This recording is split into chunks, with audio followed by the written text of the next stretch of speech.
Bonjour à tous, bienvenue en direct sur le plateau de Village-Semence au Salon international de l'agriculture pour le grand rendez-vous, 50 minutes de plaisir, de rencontres, de choses à goûter et à découvrir. Le programme en 2 mots, eh bien, à mes côtés, on va rencontrer des agriculteurs de père en fils qui font de belles choses, un petit aperçu avec des semences, également avec de la volaille, également avec du lait, du cidre, voilà comment est-ce que l'on transmet de père en fils, et peut-être aussi d'ailleurs, on l'espère, de père en fille, le plaisir, le goût d'être agriculteur. On aura également le plaisir de parler des huiles, des différentes variétés, huile de tournesol, de colza, huile d'olive. On procédera à une petite dégustation.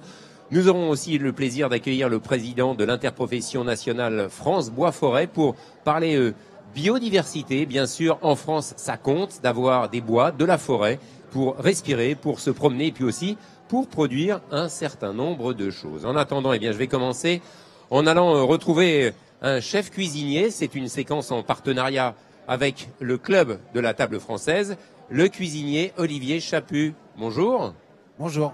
Alors, avec vous, on va parler de 2 choses. On va parler d'abord d'Eurotoc. Vous êtes un chef Eurotoc. Ça ne veut pas dire que vous êtes un chef toqué, bien que...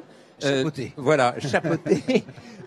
Les chefs Eurotoc, qu'est-ce que c'est? Les chefs Eurotoc, en fait, c'est une association de chefs en fait dont le lobby c'est le produit. On se bat vraiment pour les produits, la qualité des produits. Voilà, c'est marqué en gros notre lobby, c'est le produit. On essaie de se battre donc pour les différentes choses. Aujourd'hui, par exemple, on a des sujets comme la pêche électrique, on a eu le foie gras, on a eu le fromage au lait cru. Voilà, on essaye de toujours mettre le produit en avant de façon à pouvoir transmettre les bonnes choses. Les produits qui sont faits par des artisans, par des gens qui travaillent bien, qui aiment leur métier, qui font ça de façon traditionnelle pure. Oui, on essaye d'être le plus proche possible des producteurs. Après, bien évidemment, on essaye aussi de voir un petit peu comment les industriels travaillent, essayer de les accompagner dans du changement. Parce que c'est important. C'est pas toujours simple, faut savoir les accompagner. On change pas tout radicalement, instantanément non plus. Voilà, on change pas tout. On change pas tout instantanément. L'important c'est d'être dans l'accompagnement, de montrer notre savoir-faire en tant que chef de cuisine et surtout d'aller chercher le produit pour le goût. Donc voilà. Alors, les chefs Eurotoc, ils aiment bien aussi partager le plaisir de la cuisine, des bonnes choses. Vous avez une jolie initiative. Allez, donnez-moi la plaquette, on va en parler tout de suite. C'est les enfants au restaurant, les enfants dans la cuisine, les enfants qui, là aussi, découvrent les produits.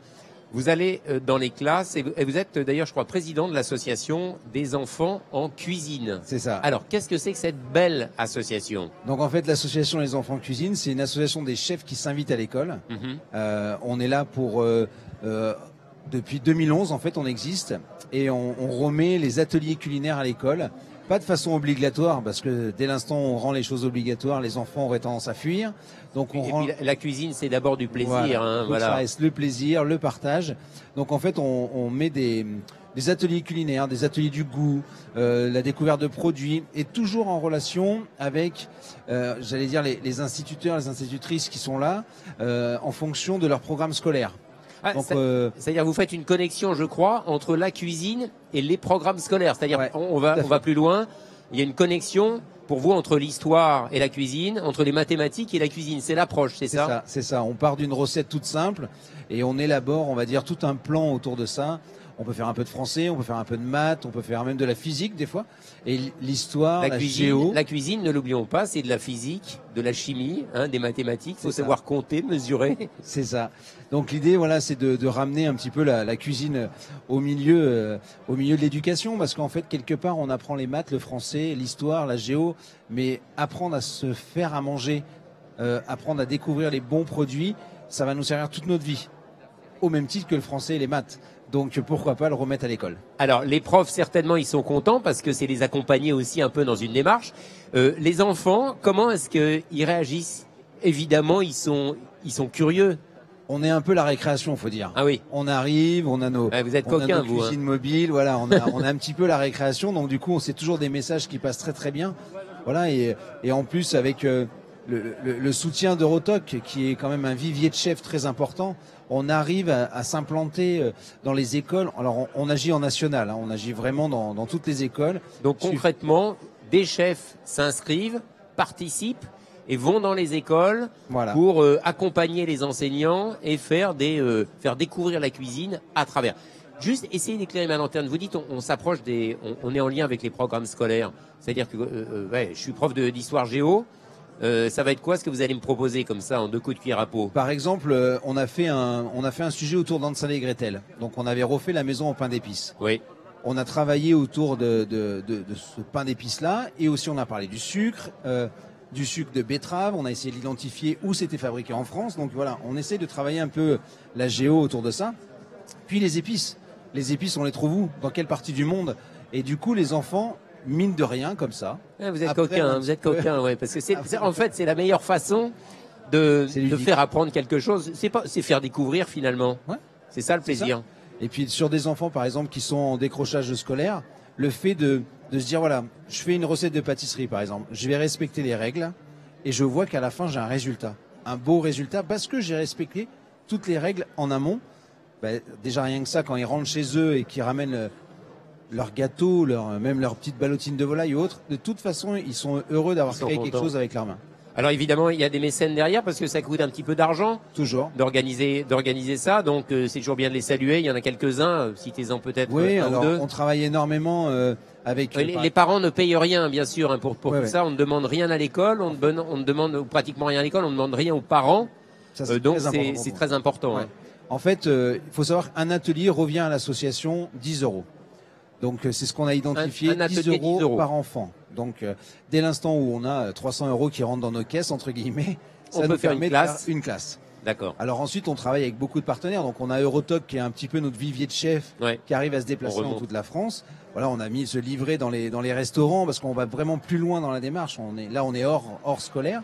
Et après, on a KitchenAid, on a les marchés Géraud, on a Whirlpool, on a qui équipe nos cuisines, on a Debuyer qui équipe nos cuisines parce qu'on arrive avec tout le matériel. Donc on a aussi du mécénat, pas toujours financier, mais aussi matériel, de compétences, du mécénat. Parce que faire des cours de cuisine dans une classe, ça veut dire quand même avoir un petit robot.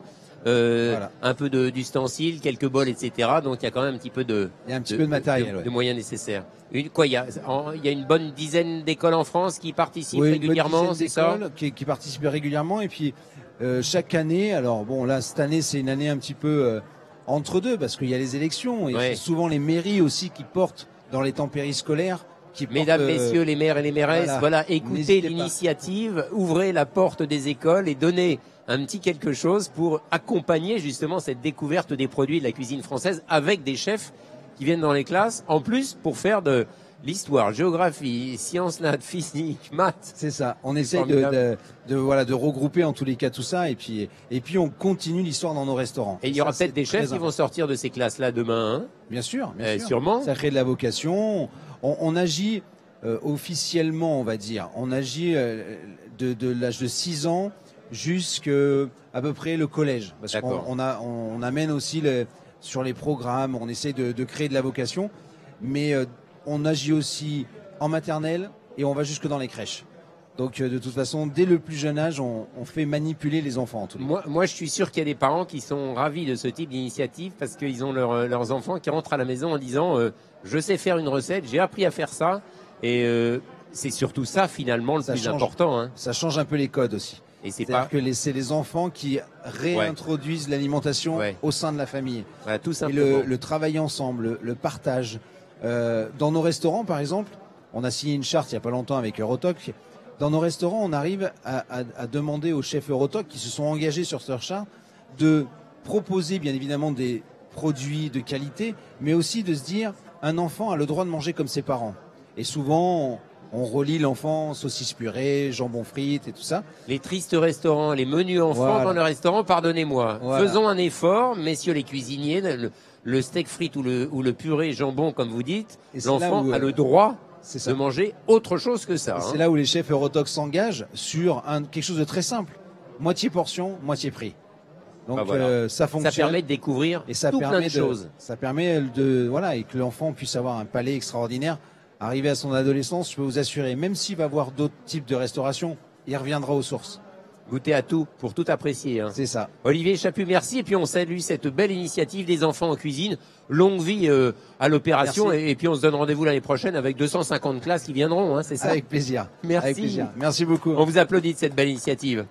Alors moi je vais retourner sur la table où je vais retrouver non pas des chefs, mais ceux qui produisent en amont, en fin de compte, des produits, qui participent à la production de ces produits. Pour une table ronde, tout simplement, autour de la transmission du savoir, de la transmission de son savoir-faire d'agriculteur, transmission peut-être d'une passion, j'ai envie de dire d'abord. Avec 4 invités. Jean-Philippe Boué, bonjour. Et voilà, avec les micros, vous pouvez les prendre, messieurs. Bonjour Yvan. On pourra s'entendre plus facilement. Jean-Philippe Boué. À vos côtés, votre père Bernard. Bonjour. Bonjour Bernard. Et en face, nous avons un autre binôme père-fils avec Jean-Pierre Allot. Bonjour. Bonjour. Et Sébastien Allot. Bonjour. Alors tous les quatre, vous avez un point commun, c'est que les enfants reprennent plus ou moins l'activité du père. Jean-Philippe Boué, est-ce que vous pouvez déjà un petit peu nous présenter où est-ce que vous êtes et qu'est-ce que vous faites? Alors, je suis dans la région rennaise, en Ille-et-Vilaine, le bassin de production qu'on appelle le bassin de Rennes. Je suis agriculteur donc en polyculture élevage, en GAEC. Polyculture, ça veut dire? Polyculture, c'est-à-dire que ça veut dire plusieurs cultures, forcément destinées à la fois à l'alimentation animale, donc de tous les animaux que je peux produire, à la fois mes vaches laitières, mes cochons, mes volailles, et bien évidemment des cultures de vente. Et tout ça, je le fais avec des associés. Moi, je suis la 3e génération. 3e génération. Ce GAEC date de 1966. C'est ma grand-mère paternelle qui est à l'origine de ce GAEC avec 2 de ses cousins germains. Après, il y a eu mon père, et donc moi, je suis la 3e génération. Alors, avant de passer à votre père, vous êtes arrivé là, je crois. À l'origine, vous n'avez pas commencé là-dedans. Hein. Vous êtes allé vers la fac. Papa, je te laisse et. Moi, je vais faire ma route ailleurs, non, c'est ça? Ouais, c'est ça. Ouais. C'est-à-dire que c'était pas une vocation forcément à la base, même si je pense qu'elle était enfouie. Moi, j'ai un parcours assez atypique, c'est-à-dire que j'ai fait un bac général, un bac ES. Je suis parti à l'université à Rennes 2. Ouais. J'ai fait la filière STAPS, DUG, licence, maîtrise. Le sport, c'est ça. C'est ça. L'IUFM. Ouais. J'ai passé mon CAPES 5 fois, 5 échecs. Ah, c'est bien, persévérant en tout cas. Hein. Prof vacataire pendant 2 ans. Et puis, de fil en aiguille, on voit que même avec la meilleure volonté du monde, ce sera difficile d'arriver à ça. Et du coup, voilà, je crois que... Du coup, vous êtes dit, tiens, après tout, ce serait peut-être pas si mal de suivre le chemin du père. Ouais, c'est ça. Ouais. Comment ça s'est passé finalement? Des boulots vivriers. Mon papa, qui à l'époque travaillait avec un technicien en culture, qui faisait partie d'un groupe CETA en Ille-et-Vilaine. Et cette personne, pour des raisons variées, monte son cabinet de conseil privé en grande culture. Mon père le suit. Un petit besoin de main-d'œuvre ponctuel, plutôt que de faire appel à quelqu'un de permanent. Me dit, tiens, Bernard, ton fils, il fait quoi en ce moment? Dis-lui de venir m'aider, j'ai des besoins. Et puis finalement, la fibre, je pense qu'elle était enfouie. Voilà, ça a fini par rebriller au fond du cœur. Et puis cette passion enfouie finalement a réémergé. Et voilà comment je me suis installé moi en 2012 à l'âge de 34 ans. Bernard, ça fait quoi de voir justement son fils qui s'échappe au début et puis qui revient et qui prend le goût de ce que vous avez fait? Est-ce que a fait votre mère, votre père? Ma mère, oui. Votre mère? Ouais. Ça fait quoi? Ça vous fait quoi de voir cette continuité? C'est-à-dire que moi, je m'étais fait à l'idée que j'aurais pas de successeur. Ah oui, carrément. Carrément. Donc, voilà, l'affaire était faite. Donc, ça fait plaisir du coup, non? On avait créé un... Ça doit faire vachement plaisir. Tout à fait, au contraire. Bien au contraire. Et c'est de fil en aiguille, quand il a commencé à remettre, mais quelque part, effectivement, c'est ce qu'il disait tout à l'heure, il avait quelque chose enfoui au fond de lui qui le ramenait à la terre, en fin de compte.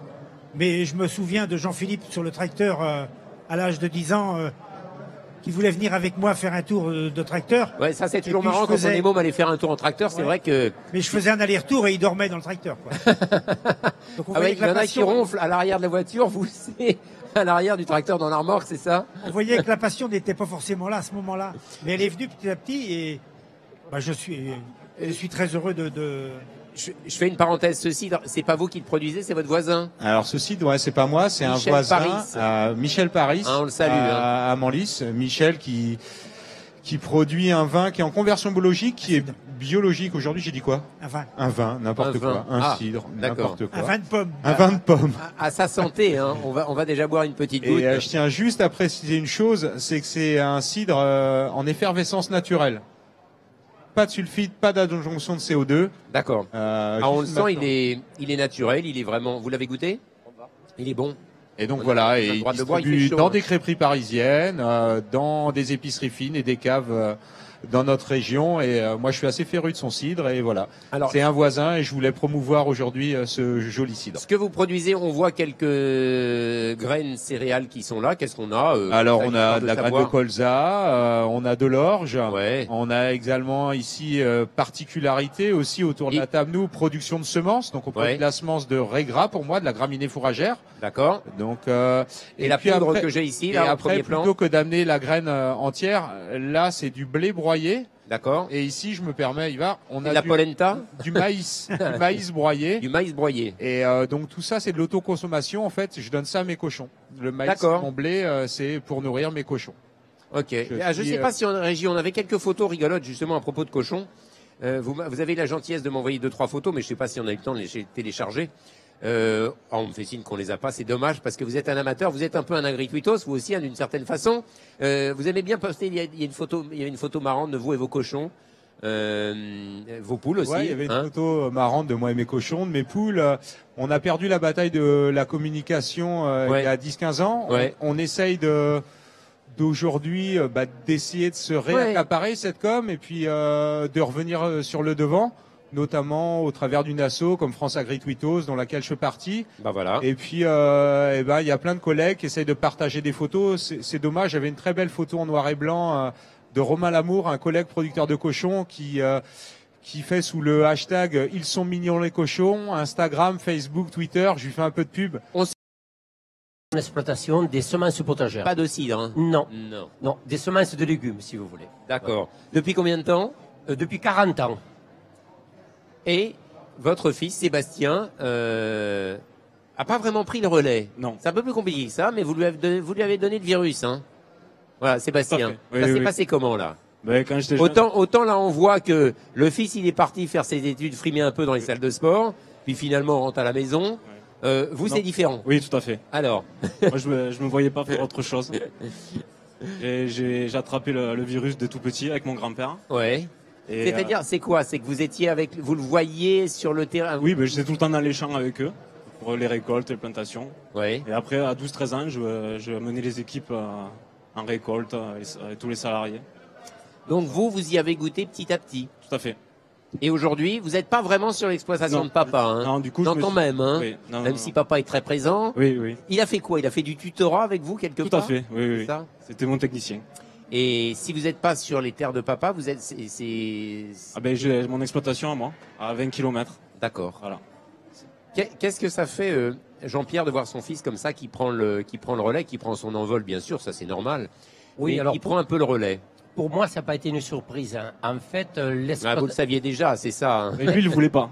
Il voulait pas? Non. Non. Non. J'ai jamais été vraiment d'accord parce que il m'a toujours dit, moi, de toute façon, je veux m'installer très jeune sur l'exploitation de papy. Ouais. Je prends ton savoir-faire et puis je te laisse tout seul. Voilà.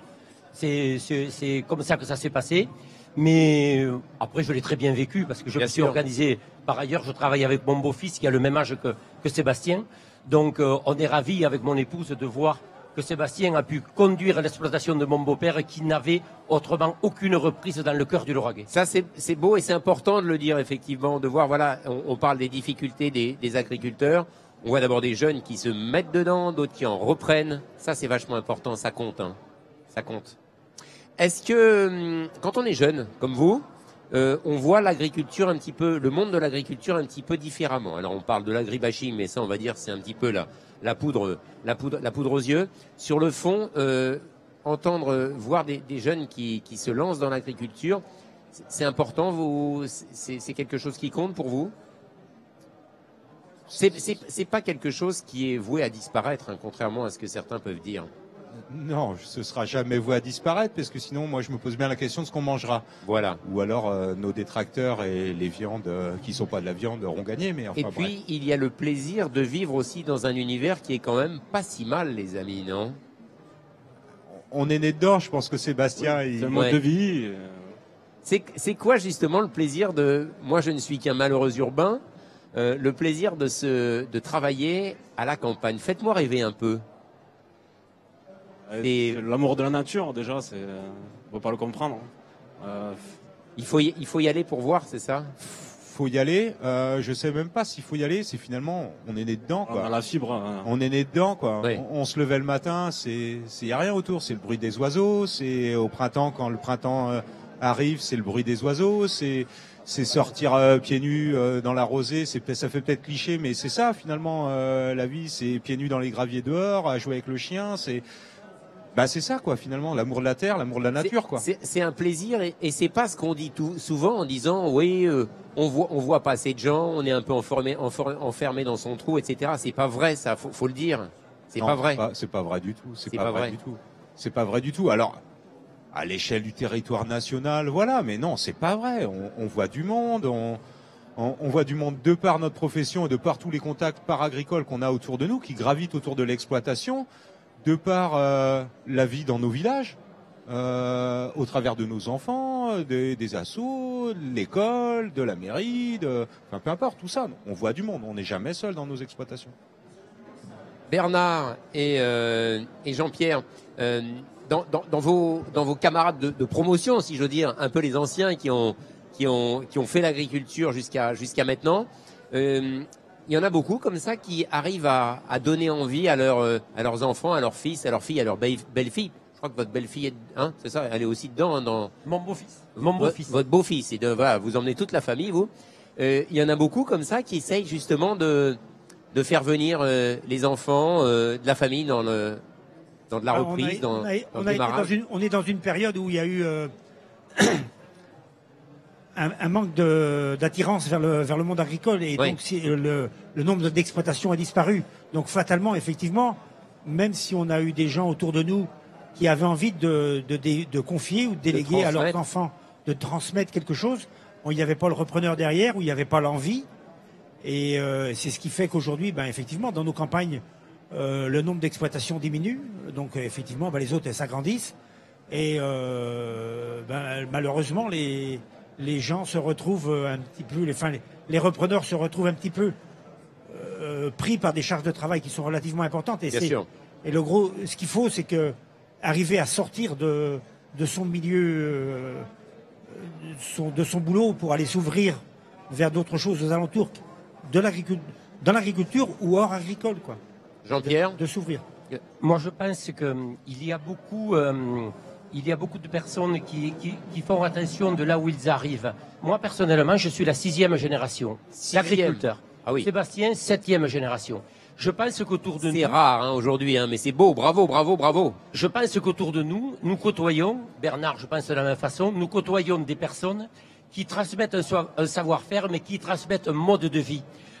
Quand Jean-Philippe disait après qu'effectivement, les jeunes parents aujourd'hui, ils ont des enfants tous les deux, parce que je les connais tous les deux finalement, et il n'y a pas les barrières que certains urbains voudraient dire. On vit très bien et très heureux en campagne. Merci de le dire. Et on est souvent enviés. Oui, mais c'est vrai. Nous avons, au travers de nos responsabilités, Bernard, je pense que c'est la même chose, nous avons des connaissances qui nous disent « mais vous êtes en vacances toute l'année, alors ». Bon, c'est pas tout à fait ça quand même.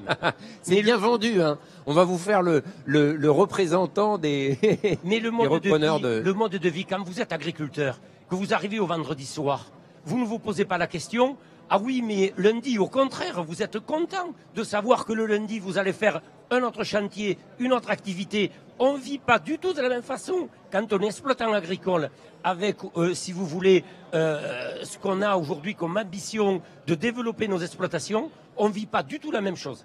Jean-Philippe, vous confirmez cet enthousiasme Ah, complètement. Moi, Ouais. c'est vraiment aujourd'hui, comme je le disais tout à l'heure. C'est pas l'usine, quoi. Hein. C'est pas l'usine. Je suis heureux de mon choix. Il n'y a pas de monotonie. Il y a de la saisonnalité. Ça s'appelle la saisonnalité, notre métier. Mais il n'y a jamais de monotonie. C'est-à-dire du changement. Hein. Le printemps, c'est pas l'automne, qui est pas l'été, qui est pas l'hiver. Donc Mais chaque ça veut printemps dire... est différent et chaque automne est différent. Sébastien, allez, vous aimeriez que vos enfants aillent là-dedans aussi? Peut-être un peu tôt, je sais pas. Oui, c'est un peu tôt. Mais essayez de faire la combienième génération? 8e? 8e, oui. Lui, 7e, ses enfants, ce serait la 8e. 8e, oui. Ouais. Ce serait beau, ça. Hein. Ah, on verra, oui, de toute façon. Ça sera Ça sera leur choix. Ce sera leur choix. Voilà. En tout cas, merci à vous quatre d'être venus sur ce plateau pour nous faire partager cette, moi j'ai envie de dire cette passion, plus que ce métier, cette passion, hein, ce plaisir de vivre, d'être agriculteur, d'être paysan, ça vous va? C'est un joli nom, hein. Ah, oui, oui. Très bien. Paysan. Paysan, c'est un joli nom. Hein. Bientôt. Pardon. Je revendique ce mot paysan. C'est Ah oui, bien. oui. Eh ben, on terminera Également. là-dessus. Paysan, c'est un très très joli nom. Paysanne aussi d'ailleurs. J'aurais bien aimé avoir, hein, Ça viendra. Il y en a- ça viendra. Ça viendra. Des femmes et des filles qui viennent pour me dire combien elles trouvent ça intéressant, séduisant, passionnant aussi. Et puis c'est aussi la belle vie. Hein. Je pense que vous avez. C'est ça. C'est positif. Hein. Je dis pas que vous ne faites J'ai rien, une mais petite- j'ai une petite fille, donc la fille de Jean-Philippe, ouais. qui aujourd'hui, quand tu lui demandes qu'est-ce que tu veux faire, et c'est rare pour une gamine de 9 ans, je veux être agricultrice. Formidable. Donc voilà, la Vous relève êtes est là. agricultrice, Moi, je me fais une pareil à petite 5 fille ans. de 9 ans. À 6 ans, c'est pareil, alors. Merci à tous les quatre d'être venus nous partager cette jolie passion. Voilà. On va rester dans le domaine de l'agriculture. On va changer. Je vais aller à la rencontre de Céline Le Guillou. On va parler de l'huile, messieurs. C'est bon. Les différentes huiles, ça sert à plein de bonnes choses, bien sûr, pour la salade, notamment pour la cuisine. Céline Le Guillou, bonjour. Bonjour. Alors, vous êtes responsable de la communication de l'interprofession Terre Univia. Je ne sais pas ce que c'est. Interprofession des huiles et protéines végétales. D'accord. On rappelle que l'huile, finalement, c'est un domaine très très large. Combien il y a de variétés d'huile? Il existe des dizaines de variétés Des d'huiles. dizaines. Des dizaines. Déjà, rien qu'en parlant d'huile d'olive, on peut trouver vraiment de nombreuses variétés et de nombreuses typicités. Le soleil, la Méditerranée, l'huile d'olive, déjà Exactement. ça sent bon. Exactement. Et après, en France, on a la chance d'avoir de l'huile de colza, l'huile de tournesol, l'huile de lin, de cameline, et j'en passe. Donc il en existe vraiment, vraiment beaucoup. Ça, c'est quelque chose d'assez extraordinaire. On produit beaucoup d'huile en France, si on fait une petite parenthèse un petit peu économique. Pour voir un peu ce que ça représente. Oui, en France, il y a plus d'1 million d'hectares de colza qui sert à produire de l'huile et des tourteaux pour les animaux. D'accord. Effectivement, il y a deux distinguos. On verra un petit exactement. peu la suite. En tournesol, c'est pareil. On a plus de 500 000 hectares de tournesol. Et après, on a des plus petites cultures, des cultures mineures type lin, type soja, etc. Alors, ce qu'il y a d'intéressant, est-ce qu'on sait pas, ou du moins ce qu'on oublie peut-être, c'est qu'il y a l'huile pour consommer. Hein. On parlait de l'huile de salade, l'huile de friture par exemple. Il y a notamment aussi une alimentation qui est utilisée pour les animaux. Je crois que c'est à partir du tourteau. Exactement. En fait, nos graines, donc oléagineuses, donc colza, tournesol, lin, en fait, on les presse, on les triture. D'accord. Et de là, on obtient de l'huile d'un côté, Oui. qui peut servir pour l'alimentation humaine, comme vous le disiez, et aussi pour la partie non alimentaire, tout ce qui est chimie verte, tout ce qui est bioénergie. Et de l'autre côté, on a la partie sèche qui reste. Ce qui reste en fin de Qui compte, reste, une fois qu'on a pressé Une les fois qu'on a graines. pressé, c'est ce qu'on appelle le tourteau. Et ce tourteau est d'une part riche en protéines et d'autre part, effectivement, contient aussi encore un petit peu de matière grasse végétale selon jusqu'à combien on a trituré en fait cette graine. Et ce tourteau sert à nourrir l'élevage. D'accord. Il y a aussi un troisième usage, enfin troisième, au moins le troisième, il y en a peut-être d'autres encore, qui concerne l'hygiène, la beauté. On ne le sait pas forcément, mais voilà, l'huile, ça sert aussi pour les produits de beauté, la Exactement. propreté, l'hygiène. Tout à fait. L'huile, en fait, pareil, on peut derrière l'utiliser pour obtenir notamment du glycérol qu'on va retrouver dans tous nos produits du quotidien. D'accord. Effectivement, de la crème pour le visage, Oui. à la peinture, au lubrifiant, etc. C'est aussi simple que ça. C'est mais aussi c'est simple très- que ça. C'est très varié. Le bricolage, la décoration aussi. Oui, tout à fait. Bah, alors tout ce qui va être panneaux d'isolation, ça va être Panneaux d'isolation, quel rapport avec du chanvre par exemple. Bien sûr, le chanvre. Le chanvre, le linoléum, ben ça vient de lino-lin. Ah oui, ça on ne le sait pas. Moi j'ai appris ça il y a peu de temps. Le linoléum, vous avez peut-être tous connu ou entendu parler du linoléum, ce qu'on mettait jadis dans les cuisines par exemple. Je pensais que c'était du plastique ou du caoutchouc, le linoléum. Pas du tout. C'est un mélange. C'est un mélange, voilà. De plein de choses et entre autres de lin. De lin. Voilà. Donc vraiment des choses extrêmement variées. Alors devant nous, on a quelques petites voilà un peu d'huile. Le tout c'est de savoir peut-être qu'est-ce qu'il y a comme huile. On voit évidemment très clairement des différences de couleurs. Sur ces deux-là, on est assez proche, peut-être un peu de mal à déterminer. Là-bas, bon, c'est plus clair ici. Là, j'ai envie de dire, il n'y a pas de mal pour peut-être déterminer le plus rapidement possible quelles sont ces huiles. C'est d'abord le plaisir de goûter quelque chose de particulier. Hein, complètement. Dans cette diversité des huiles, ce qu'il faut savoir, c'est qu'il y a une diversité de composition nutritionnelle. Ouais. Chaque huile est différente. Elle contient pas les mêmes acides gras, les mêmes oméga. Donc elles ont toute une composition différente. Donc elles sont toutes intéressantes. Pendant que vous continuez à parler, je vais faire goûter avec les petites touillettes là ces deux huiles. Je ne sais pas ce qu'il y a dedans. Hein. La troisième, je vous dis là. C'est surprise. On va voir. Allez-y. Alors, prenez une touillette. Allez-y, prenez une touillette et goûtez. Voilà. Déjà, si vous arrivez à déterminer quelle est l'huile à ces fleurs de France qui va se livrer à l'expérimentation. Prenez l'autre ou la même, peu importe, pour voir si vous arrivez à trouver ce que ça peut être. Ou alors si vous donnez une langue au chat. Ah, alors. Soja. Ouais. Soja, force. Alors là, pour déterminer le soja. Noisette. Noisette. Une noix, une noisette. Noisette. Alors, ils ont goûté celui-là qui était à ma gauche, là, ici. Celui-là. Celui qui était là. Il y avait soja et noisette. Alors, moi, attendez, je vais quand même goûter parce que. Ouais, bah oui, aussi. Bah, voilà. Oh, c'est pas noisette. Peut-être noisette. C'est noisette. Ah oui. C'est noisette, Okay. effectivement. Ouais. C'est très subtil, c'est très fin. Alors, là, sur celle-là, ouais, ils n'auront pas de mal, je pense. Là, c'est donné d'office. Ah non, vous êtes hésitante. Allez, on va se livrer à la deuxième expérience. Il y a une couleur vert foncé et très clair. Allez, très clair. Allez-y, jeune homme. On fait la même chose. Vous me goûtez celle-là. Vous tâchez pas. Donc là, c'est une huile qui est beaucoup plus claire. Bravo pour la noisette. Vous ne m'auriez pas aiguillé là-dessus. Je n'aurais peut-être pas trouvé tout de suite.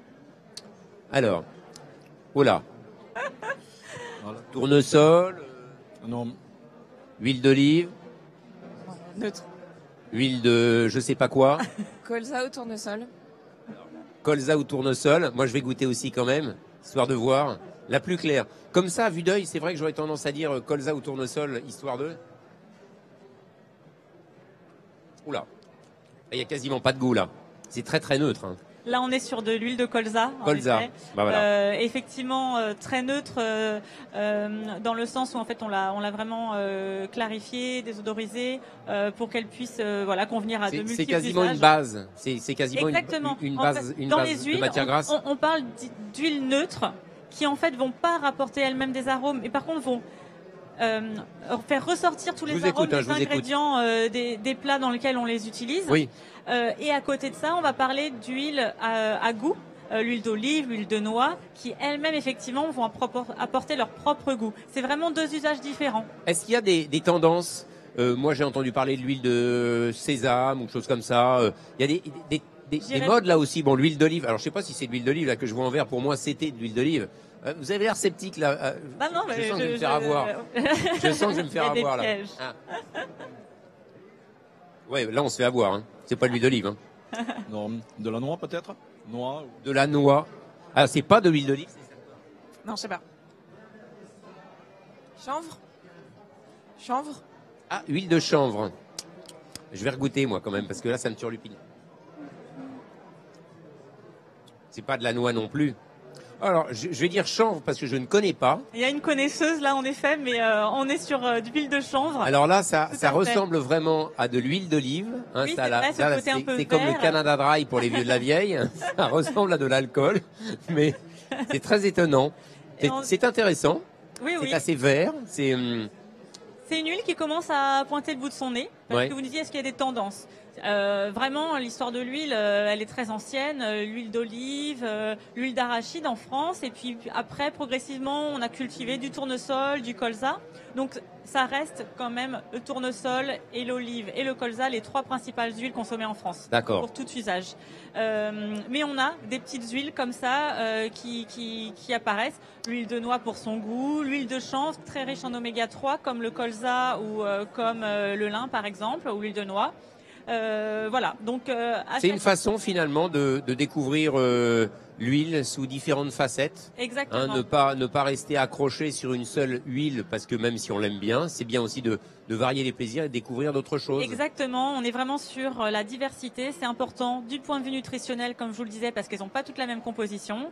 Du point Tout de à vue fait. fonctionnel, il y a une huile qu'on va effectivement mettre pour exhauster les arômes de son plat, l'autre pour vraiment apporter son propre goût. Et puis il y a les usages. Si je fais de l'assaisonnement, de la cuisson, de la friture, je vais pas utiliser les mêmes huiles aussi. Ne pas hésiter à se renseigner là-dessus. Et puis l'huile, ça contient plein de bonnes choses, hein.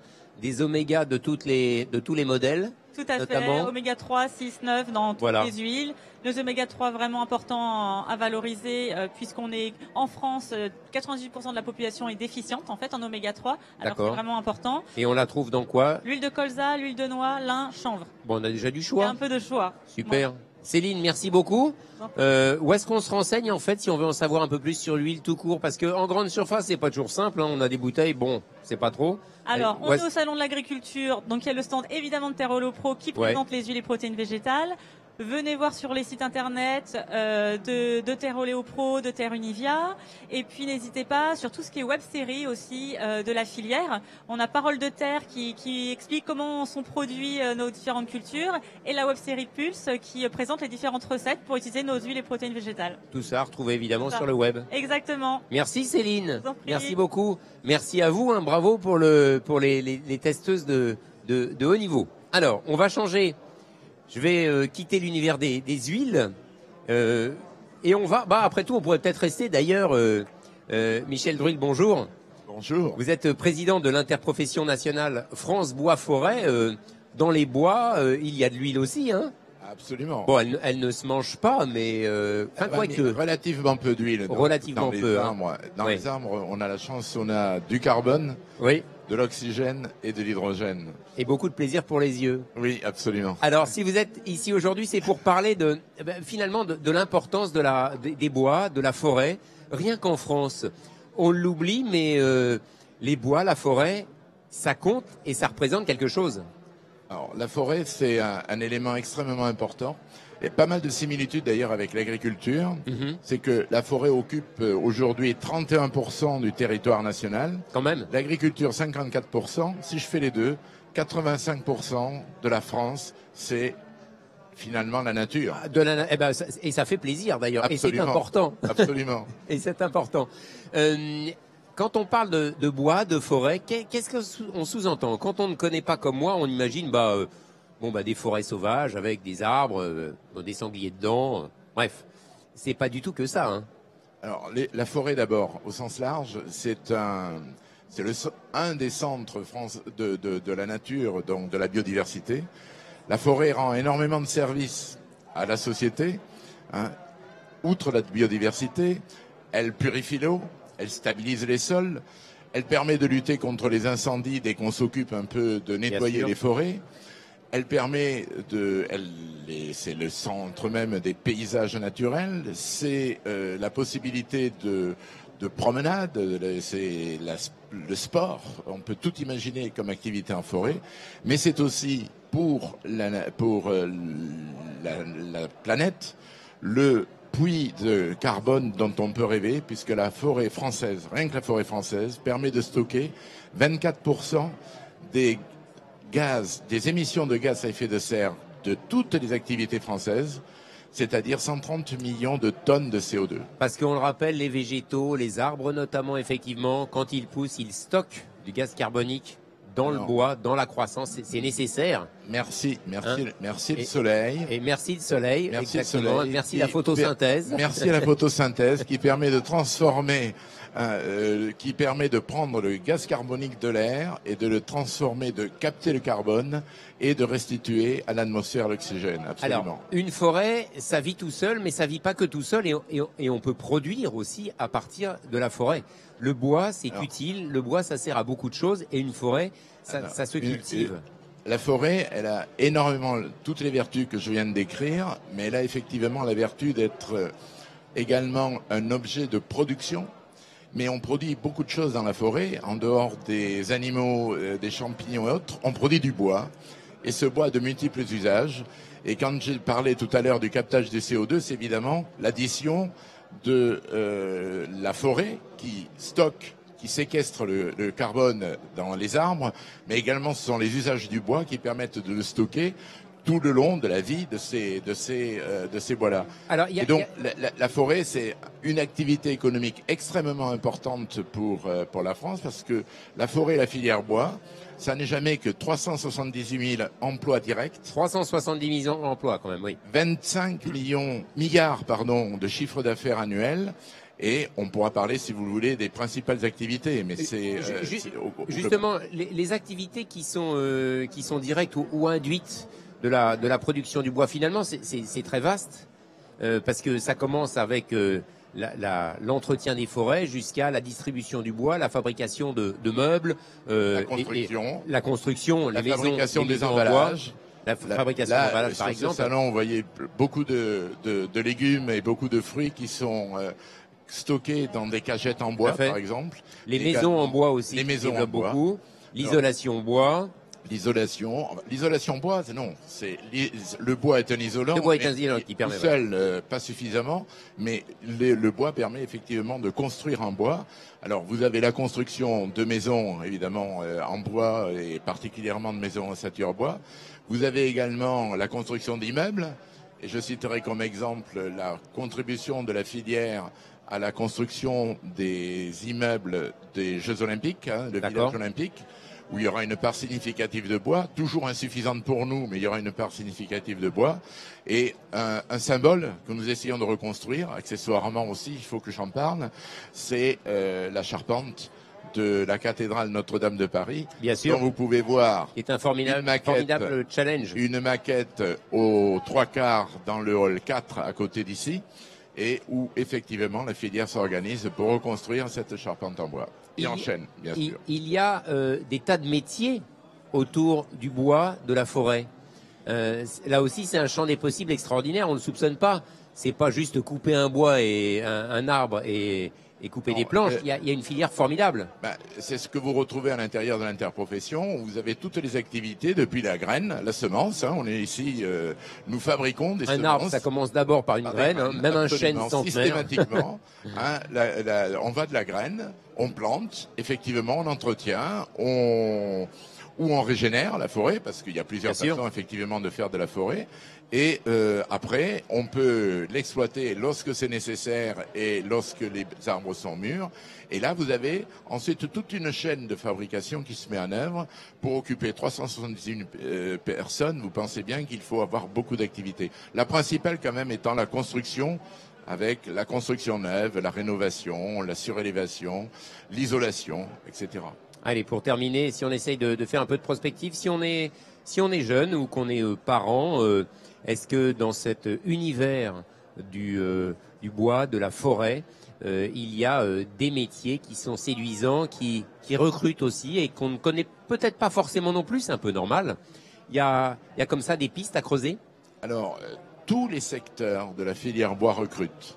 Depuis la forêt, l'exploitation forestière, mais également l'entretien des forêts, évidemment, et ensuite dans tous les métiers de transformation du bois ou d'utilisation du bois au sens large. Tous les métiers recrutent, forment, Hein, il y a C'est des important, écoles. effectivement, la formation. Il y a des écoles. On forme des ingénieurs, on forme des techniciens, on forme des compagnons qui permettent ensuite de rendre tous les services qu'ils peuvent faire, qu'ils peuvent rendre aux entreprises ou à tous les centres d'activité de la forêt. Je crois, pour terminer, vous m'aviez cité un chiffre. En matière de biodiversité, je crois qu'il y a 194 essences de bois, c'est ça? 194 essences. Hein, je vous donne rendez-vous prochainement pour qu'on fasse la liste ensemble. Parce absolument. Que moi, je peux vous citer 10 arbres au débeauté. Oui. Le pin, le chêne, le peuplier, l'érable. Non, je vous rassure, dans ces 194 essences, il y a énormément d'espèces de pins, énormément d'espèces de chênes. Et toutes ont leurs différences et leurs valeurs. Michel Druyn, merci beaucoup. Si on veut en savoir un petit peu plus, on va où? On va sur le site France Bois Forêt. franceboisforêt.fr évidemment. Et ceux qui veulent de ce pas, ils peuvent se rendre sur le stand de France Bois Forêt dans le monde du bois, dans le hall 4. Merci beaucoup. Avec grand plaisir. Merci voilà, c'est la fin du grand rendez-vous. Je vous donne rendez-vous demain, plus ou moins vers 16h. Merci.